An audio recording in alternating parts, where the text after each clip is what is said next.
Hey, what's up? Slink Skateboards here. Today I'm going to be teaching you everything you need to know about frontside 50-50ing on boxes, square rails, and round rails.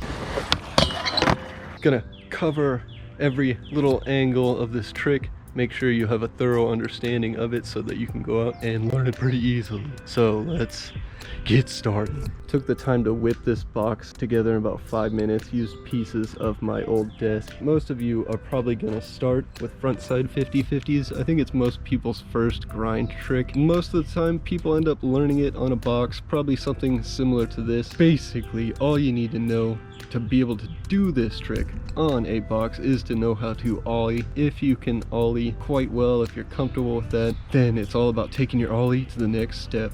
And that brings me to my first tip, is when you are coming up to this trick and you're getting ready to ollie on, really focus on the coping, the edge, the grindable space.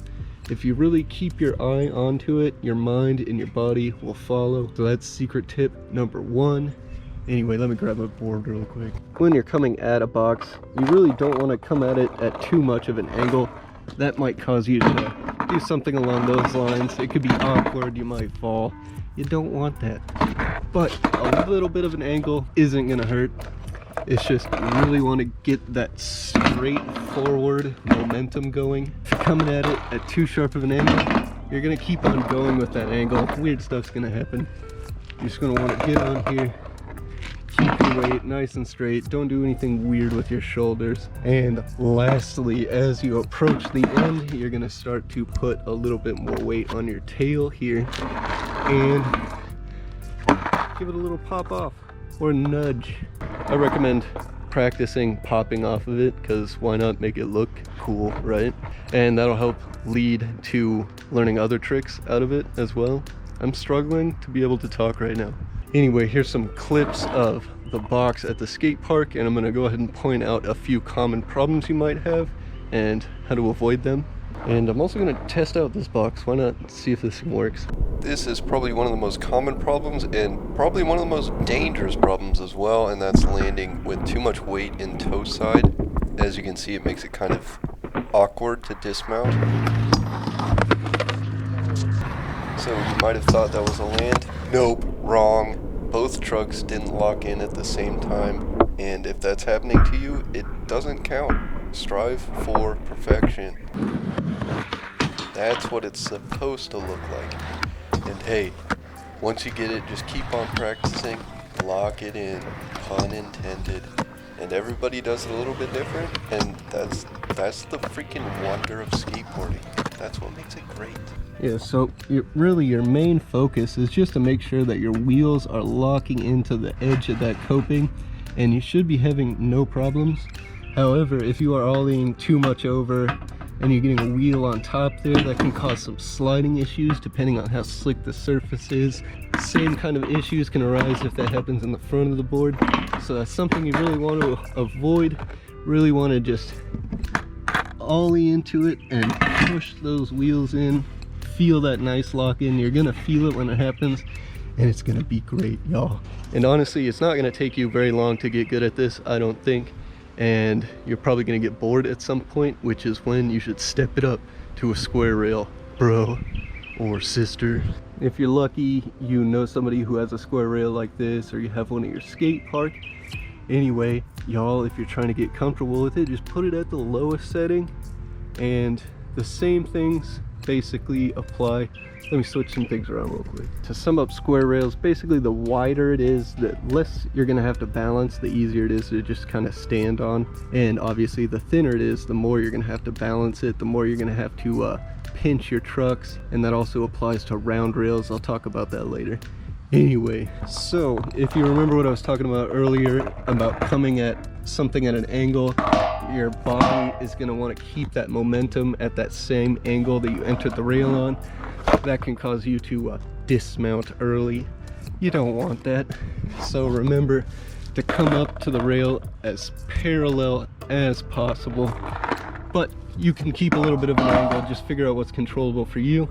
Same thing applies. Get those back wheels locked in, no problem. Your front and back wheels, get your wheels locked in, yo. And just try not to do anything too crazy with your shoulders. Maintain your balance, ride, get to the end of the rail. Same thing applies. Put the pressure on the tail, pop it off, no problem. Easy. Here's a few samples, a few common problems.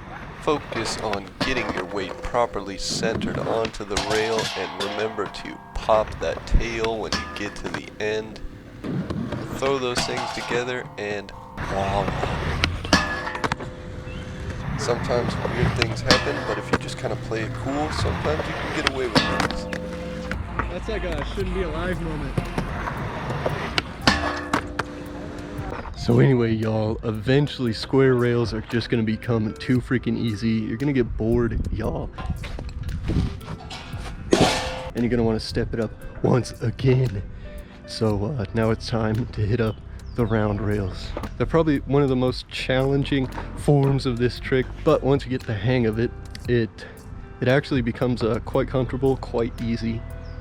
Anyway, let me give you the lowdown. So the same rules apply as with any frontside 50/50s, and that's you're trying to lock those wheels against the rail here, but this is the secret that's really going to give you the ultimate balance, and that is, imagine that is my heel, that part of my hand, is you're going to put all your weight, not all of your weight, you're going to put most of your weight on that side of the board, on your heel side of the board.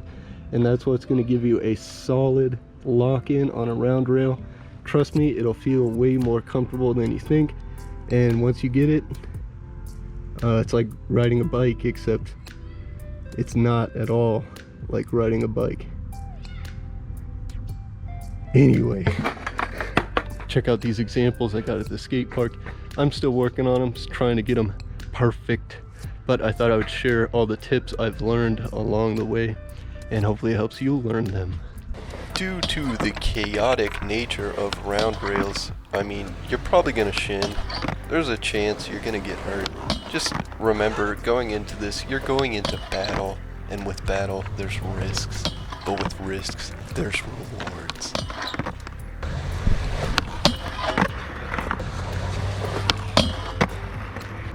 Alright, and I'm not gonna lie to you, learning 50/50s on a round rail, it's really easy to hesitate, really easy to be afraid of, but if you get that heel side pinch down on these front side 50/50s, it really makes it no problem.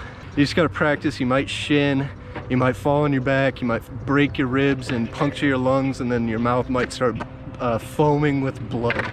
But don't worry about it, you will eventually learn how to do it if you just stay focused and determined and don't puncture your lungs. And honestly, the more you do this on round rails, the easier it gets, because you get these small little divots on your trucks. They get bigger and bigger the more you do it, and eventually it gets to the point where it's super easy to lock in.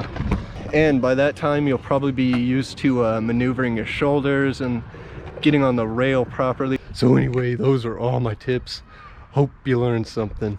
Hope it helped you tremendously. If you follow those tips I told you about how to distribute your weight properly, how to balance properly, then you should be able to avoid those mistakes.